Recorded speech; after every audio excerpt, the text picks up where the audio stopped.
Ayan po yung nabili namin projector, oh. Ayan, bubuksan na namin yan. Sa Lazada po namin nabili yan, halagang 1,200. Yan, oh. Ganyan lang siya kalaki. May kasama siyang, ayan, kasama niya remote. Yan, remote, tsaka yung charger, tsaka isang jack.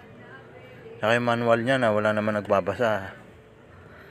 Ayan, oh. Tingnan nyo yung karton niya, oh. Sira nga yung karton niya, eh. Hindi masyado maganda yung kondisyon ng cover niya, pero okay naman yung sa loob niya. Ayun pa yung mga ano niya, oh. Yan, oh. Pacific niya. Yan. Kita nyo naman siguro, di ba? Yan, oh. Oh. Ayun yung mga pindutan niya. Yan.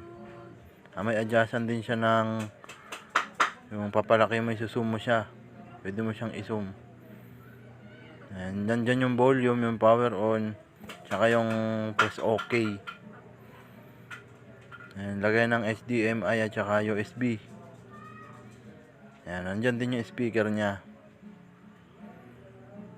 Ayan, o, yung HDMI. Ayan. Ayan yung length niya, o.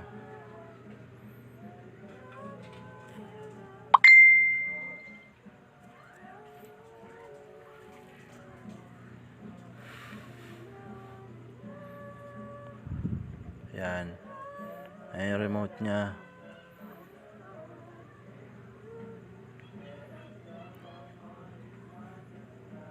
Ayan. Ayan, charger niya. Yung pang ano rin yan, eh. Pang laptop din yan, eh. Yung charger niya.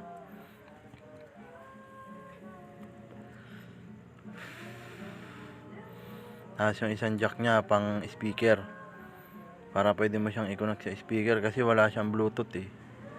Kasi yung mga uso ngayon may mga Bluetooth na speaker, pero nagagamit din siya. Ayan, oh. Yan na siya, nung gumagana na siya, pinaandar namin siya. Ayan, oh. Ayan yung ano niya. Yan. Kitang kita yung ulo ng kalbo, oh. Kintab. Ang dilim, patay na yung ilaw niyan. Yan, oh. Medyo malinaw naman siya. Sa halagang 1,200, okay na rin naman. Kaya lang kapag ka ano siya,